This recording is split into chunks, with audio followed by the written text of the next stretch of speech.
네, 여러분의 바로 이 성공투자 파트너 송범선 대표 이 자리에 왔습니다. 자, 박선혜 전문가 송범선 대표 와서 여러분들께 오늘도 좋은 종목들 또 멋진 시황 투자 전략 말씀드릴 것을 약속드리겠습니다. 자, 본격적으로 시작해서 연쇄부도에 대해서 말씀드릴 텐데요. 이게 지금 우리가 투자를 할 때 가장 무서운 점입니다.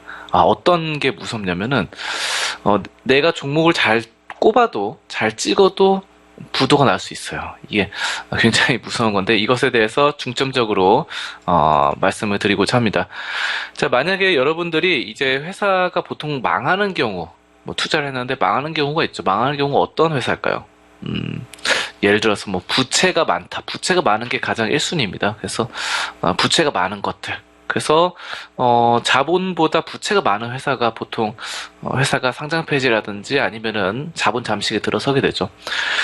자, 그리고 현금 흐름이 안 좋은 회사들, 현금 흐름이 뭐 굉장히 유보율이 낮아가지고 현금 흐름이 거의 없다, 쌓아놓은 돈이 하나도 없다라면 거의 이 회사는 거의 만약에 경기가 안 좋아지거나 또는 뭐 이런 문제점이 발생했을 때 추가적인 돈을 투자할 수가 없는 상황이 되는 거예요. 그래서 이런 부분들을 알아두셔야 되고, 근데 문제는 중요한 건 이제 그러면 유보율도 좋고 현금 흐름도 좋고 또 부채도 별로 없는 이런 기업을 투자를 하는데도 부도가 날 수 있다라는 것이죠. 그거 왜 그런 걸까요? 자, 그럼 이런 기업들이 수익성도 양호하고 재무 구조가 안정적이어도 이 한 번의 부도로 이어지는 경우가 있습니다. 바로 연쇄 부도의 사례입니다. 연쇄 부도. 그래서 사실상 우리가 이제 기업을 경영함에 있어서 나만 잘해서는 안 돼요. 이 사회 전체적으로 다 같이 움직이는 이런 사회들이기 때문에 나 하나만 잘해서 회사가 잘 돌아가기는 힘들다. 라는 점을 말씀을 드리겠고요. 나만 잘해서 먹고 사는 그런 사회가 아닙니다. 그렇기 때문에 그렇다는 것이고, 예를 들어서 이제 어음이란 게 있어요. 어음. 어음이 이제 가장 큰 그런 문제점이 되겠습니다. 우리 이제 어음 말씀드리는데, 이 어음이란 것은 돈을, 만약에 물건을 줬어요. 물건을 줬는데 바로 돈을 못 받는 것이죠. 바로. 보통의 경우 우리 시장 가서 뭐 마트라던가 이런 데 백화점 가서는 어떻게 합니까? 물건 사고 바로 일시불로 바로 받잖아요. 그래서 일시불로 돈을 뭐 10만 원, 5만 원 주고 그다음 물건 바로 받습니다. 자, 보통 그렇게 되는데 어음이란 것은 뭐냐면은 예를 들어서 여러분들이 뭐 백화점을 갔는데 물건을 샀어요. 물건을 샀는데 돈을 안 주는 거예요. 돈을 지금 당장 안 주고 몇 달 뒤에 주겠다. 이렇게 약속을 하는 거죠. 그래서 몇 달 뒤에 돈을 주겠다, 세 달 뒤에 돈을 주겠다. 이렇게 하는 게 어음입니다. 보통 사람들은 잘 하기 힘들겠죠. 근데 기업과 기업 간에는 이런 어음 거래가 활발합니다. 실제로. 왜냐하면 바로 돈을 줄 만한 돈이 회사 입장에서 없기 때문에 어느 정도 믿고 서로를 믿고 하는 거예요. 그래서 이런 어음 제도가 있다라는 점이고. 그래서 이 어음을 많이 발행을 하고 거래를 많이 합니다. 그래서 그렇게 되는데, 뭐 개인적인 용도로 쓰면은 예를 들어서 뭐 이런 것도 해당될 수 있겠네요. 신용카드 할부, 그쵸? 3개월 할부, 6개월 할부 이런 거 있잖아요. 그럼 나중에 3개월 뒤에 할부를 해가지고 매달 끊어서 돈을 납부를 하되 뭐 3개월 뒤에 돈을 내도 되는 거죠. 그때 남은 돈들은. 그쵸? 그런 거랑 약간 비슷한 개념이다. 그것도 뭡니까? 신용카드 자체가 신용이 있는 사람한테 돈을 그렇게 좀 나중에 돈을 줘도 괜찮다라는 점을 강조를 하는 거죠. 어음도 마찬가지입니다. 서로가 서로를 믿기 때문에 신용이 있으면 어음을 발행해 줄 수 있는 거예요. 그래서 이제 문제는 이제 어음 결제 후에 이 거래 회사가 어음을 돈을 납부를 해야 되는데 돈을 못 주고 부도가 났을 경우가 가장 큰 문제가 되겠죠. 그래서 큰 손실로 이어질 가능성이 있습니다. 자, 그래서 더군다나 일반 중소기업의 경우에는 언제나 이 자금난에서 빠져나오기 힘들기 때문에 이 어음 부도가 회사의 파산으로 이어질 정도로 치명적인 상황이 되겠습니다. 자, 그래서 중요한 거는 이제 내가 투자한 기업이 분명히 부채가 낮았다. 부채가 거의 없었어요. 근데 이제 어음을 많이 받았습니다. 어음을 많이 받았는데 받은 거죠. 준 게 아니라 받은 거죠. 그래서 어음을 받았는데 이상하게도 이거를 다 받았는데 세 개 회사가 어음을 받았는데 세 개 회사가 돈을 줘야 되죠. 몇 개월 뒤에. 근데 세 개 회사가 다 부도가 났어요. 만약에. 그럼 어떻게 됩니까? 돈 받을 게 없어요. 그럼 현금 흐름이 갑자기 막혀버리겠죠? 그러면서 부채가 아주 없지는 않을 겁니다. 그래서 부채가 뭐 100% 미만으로 아주 작다 하더라도 그 이자 갚는 데만 해도 허겁지겁, 거기다가 갑자기 수익성 또한 안 좋아질 수 있습니다. 왜냐? 이 거래 회사들이 다 부도가 났잖아요. 그쵸? 거래 회사들이 부도가 났다는 것은 뭘 의미합니까? 바로 나의 고객들이 시장에서 떨어져 나갔다는 것이죠. 고객들이 나를 좋아하지 않는다. 좋아하지 않는다는 개념보다는 고객이 더 이상 내 물건을 사주지 않는다라는 것을 의미합니다. 자, 기존의 고객들이 계속해서 뭐 매달마다 한 달에 뭐 대량 물건들을 취득을 했는데 이런 것들 어음을 받아가지고 했단 말인데 했는 건데 이제 더 이상 고객들이 내 물건을 사주지 않아요. 왜냐, 이 회사들은 내 고객들은 망했기 때문에. 그래서 수익성이 갑자기 안 좋아집니다. 그리고 원래 받아야 될 돈도 못 받았죠. 아, 이거 갑자기 난감합니다. 부채가 뭐 많지는 않지만 그래도 이자도 갚아야 되고 부채 어느 정도 갚아야 되는데 80% 정도도 보통 때는 부채 80%면 좀 양호하다라고 말들 하거든요. 100% 미만. 근데 이런 식으로 고객사들이 갑자기 부도가 나는 경우에는 그 80% 부채도 굉장히 부담스러울 수 있어요. 그러면은 굉장히 난감한 상황에 빠집니다. 수익성도 안 좋아지죠. 고객들이 매달마다 구매해주던 걸 구매를 안 하니까 이제 더 이상 이렇게 됩니다. 그러면 이 회사도 부도가 날 수 있는 거예요. 수익성이 계속 안 좋아지니까 자본 자꾸 까먹고 부채 갚기에도 허겁지겁, 이자 갚기 허겁지겁 이런 식으로 돼버립니다. 자, 그래서 이게 바로 연쇄부도입니다. 이런 여기서 부도가 났는데 여기까지 부도가 나게 돼요. 그래서 얘가 부도가 난다. 그럼 얘도 어음을 발행한 게 있겠죠? 어떻게 됐어요? 다른 회사 제3자한테 어음을 줬는데 더 이상 돈을 못 주겠죠? 그러면 이게 부도가 나면은 돈을 못 받으니까 이 회사도 부도가 나고 이 회사가 또 돈을 줘야 되는데 이 또 돈을 못 주니까 이 회사까지 부도가 나는 거예요. 연쇄적으로 부도가 나는 것입니다. A가 부도가 나니까 바로 B가 부도가 나고 B가 부도가 나니까 C가 부도가 나고 C가 부도가 나니까 D가 부도가 나는 거죠. 자, 이게 실제로 이런 사례들이 많아요. 이런 사례들이 많다고 보시면 되고, 특히 뭐, 대기업들이, 이런 경우 대기업들이 부도가 난다고 쳐봐요. 대기업들이 부도가 난다. 그러면은, 만약에 가장 큰 대기업이 군림을 하고 있는데, 이 밑에 계열사들 있죠. 계열사들 있고, 또 중소기업들이 하청업체들이 있습니다. 하청업체들. 하청업체들은 이렇게, 뭐랄까요, 이 수주를 받아서, 계약을 따내야 돼요. 근데 여기가 대기업이 부도가 났다. 그러면 어떻게 됩니까? 대기업으로부터 먹거리를 확보해서 매출의 90%를 한 대기업에 올인하는 중소기업들이 많거든요. 근데 매출의 90%를 여기서 따내는데 이게 망하면 이것도 다 망하겠죠. 이런 연쇄부도 사건이 일어나는 거예요.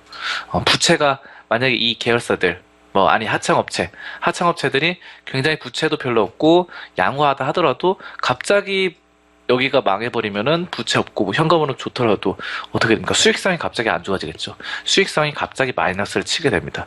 그러면서 어떻게 돼요? 이 어음도 못 받고 받아야 될 돈도 못 받고 마이너스 되면서 부도가 한꺼번에 한 번에 갑자기 벼락 맞듯이 난다는 거죠.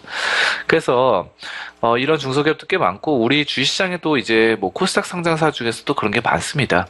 자, 이렇기 때문에 정부에서 이제 대기업이 그동안에는 부정한 행위를 해도 봐주는 경우가 있었어요. 왜냐하면 얘가 망하면은 밑에 있는 회사들이 다 망하기 때문에. 또 어떻게 돼요? 예전에 그 골드만삭스 그때 어땠습니까? 2008년도 2007년, 2008년 금융위기 때 골드만삭스가 부도가 나버리면은 어떻게 돼요? 얘가 부도가 나면은 밑에 있는 회사들 다 부도 난다는 거죠. 그 은행들이 서로 연결돼 있어요. 그래서 골드만삭스를 살려야 된다. 그래서 구제금융을 했습니다. 얘를 살렸어요. 자, 근데 그것 때문에 엄청 욕먹고 있죠. 왜요? 구제금융에서 정부가 연준이 살려줬는데 바로 나중에 알고 보니까 몇 달 뒤에 구제금융이 다 끝나고 기업의 임원들이 엄청난 고액의 보너스를 가져갔다. 그 정부가 지원해준 돈 뭡니까 다 구제금융 한 돈. 미국 국민들의 세금이잖아요. 미국 국민들의 세금으로 골드만삭스를 살렸는데 골드만삭스가 한 6개월에서 1년 정도 좀 안정화되니까 다시 임원들한테 엄청난 고액의 보너스를 줬다더라. 그럼 만약에 국민들의 세금으로 보너스를 준 셈이 되는 거죠. 엄청 열받습니다. 이런 것들이 논란이 됐었죠. 자, 그런데 이제 우리나라는 뭐 이번에 사건이 있었죠. 어떤 것들? 최순실 게이트 사건에서 어떻게 됐어요? 최순실 부정청탁 관련해서 삼성그룹의 이재용 부회장 총수를 구속하는 일로 봤을 때 앞으로는 이 삼성이나 롯데, SK 등등 뭐 대기업들이 총수들도 뭐 최순실 게이트 같은 부정청탁 이런 것들 부정한 행위를 마음껏 저지르기는 좀 힘들어 보이죠. 그래서 만약에 근데 대기업이 부도가 날 확률이 있느냐? 그렇지는 않습니다. 왜냐? 총수가 감옥을 가더라도 대기업들도 이제 한 명의 CEO라던가 총수의 한 명한테 의존하는 것이 아니라 다양하게 전문 경영인들이 포진을 하고 있기 때문에 크게 흔들릴 것 같지는 않습니다. 자, 그런데 이런 경우는 상관없는데요. 뭐 정부가 이런 것도 다 계산해서 감안해서 진행하는 거죠. 근데 우리나라 실제 사례가 있어요. 뭐가 있을까요? 그 연쇄부도, 가장 큰 연쇄부도 실제 사례는 바로 그 유명한 IMF가 되겠습니다. IMF. 그래서 이 1997년 초에 IMF가 이제 시작됐는데요. 1997년 초 한보철강의 부도로 시작이 됐어요. IMF가.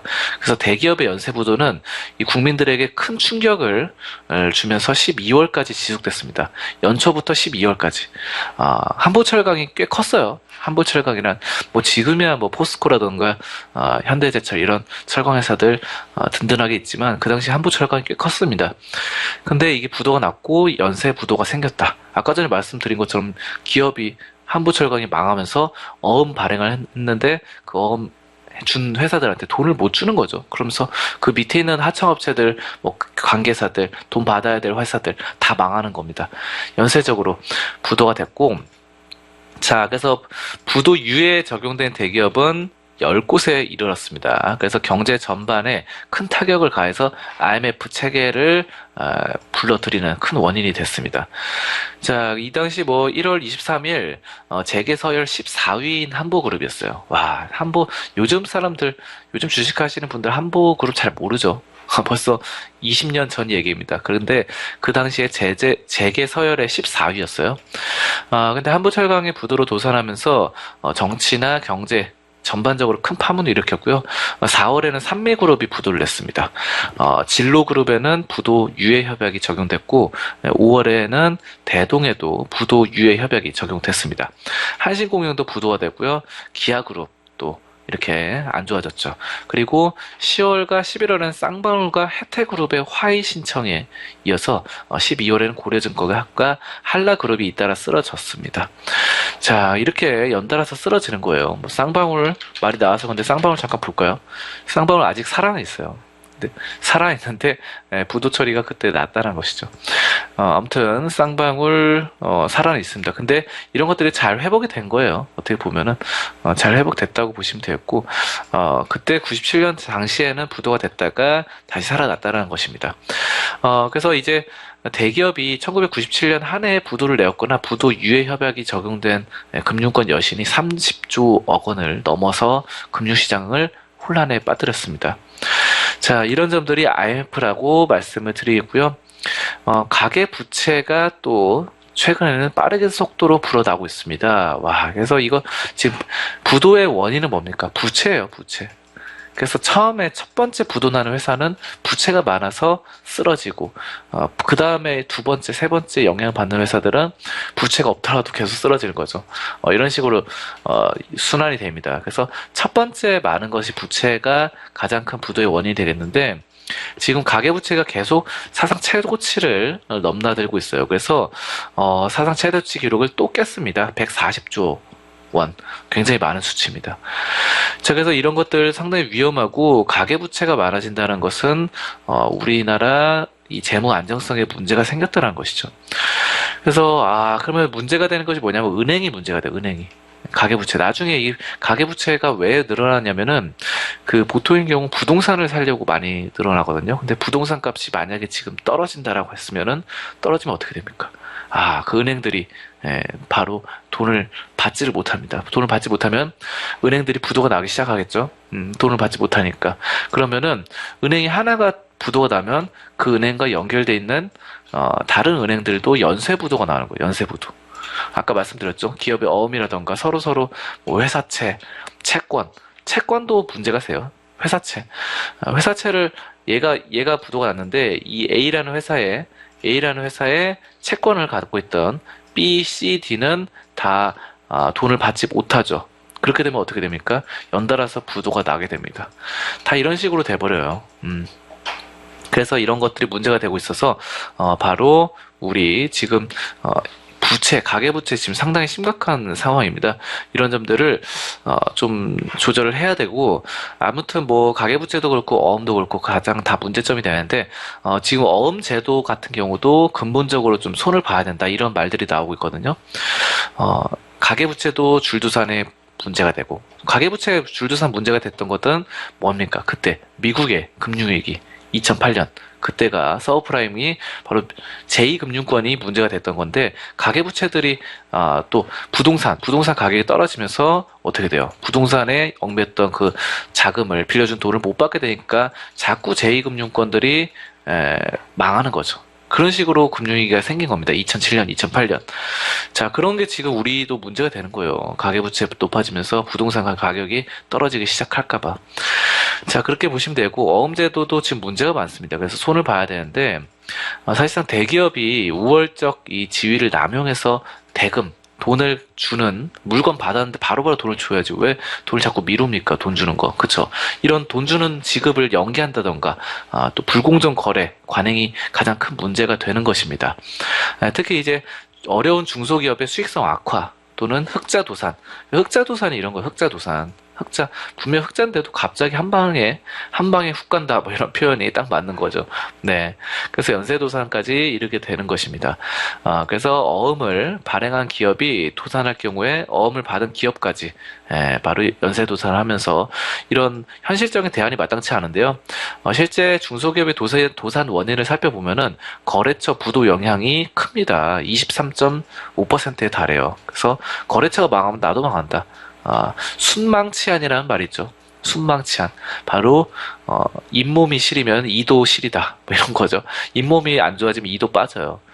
그래서, 잇몸과 이가 서로 연결되어 있다는 것이죠. 그래서, 잇몸이 안 좋아지면 이가 빠지듯이, 거래처가 부도가 나면 나도 부도날 확률이 높아진다라는 것이고, 매출 채권 회수 부진이 20%에 달합니다. 이걸로 부도가 난다는 것이죠. 채권도 마찬가지예요. 채권을 발행해서 채권을 샀는데, 돈을 안 줘요. 돈을 갚아야 되는, 안 줘요. 그래서 부도가 난다는 겁니다. 자, 그래서 어음제도의 대안으로는 현재 팩토링 활성화가 제시가 되고 있는데, 팩토링이라는 것이 회사가 외상 매출 채권을 매입하고 이것을 바탕으로 돈을 빌려주는 단기 금융 제도입니다.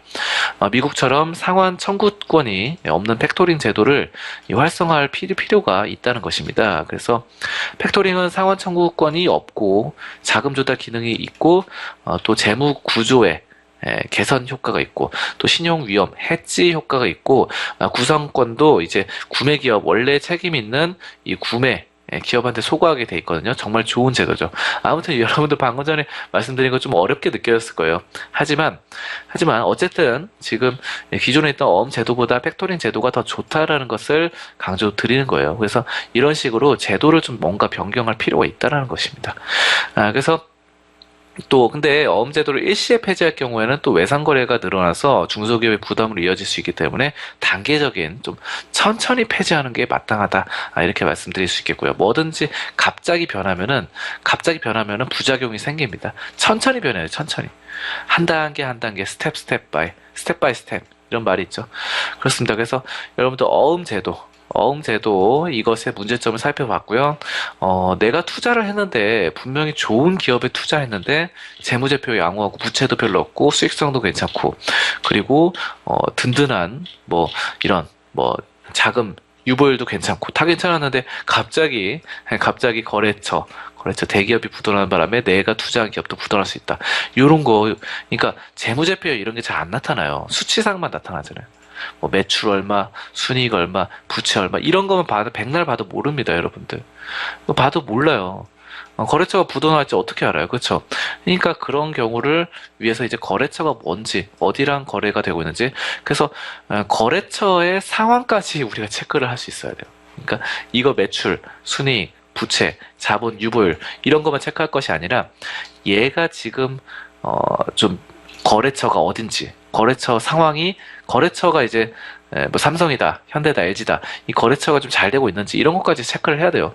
거래처가 막 부채가 엄청 많고 또 막 채권, 회사채만 맨날 발행하고 있고 또 유보율도 안 좋고 수익성도 마이너스 적자 뭐 한진해운 같은 거래처다. 큰일 나죠. 만약 한진해운 같은 거래처 이런 거라면 얘도 망할 수 있습니다. 얘는 멀쩡하다 갑자기 망해요.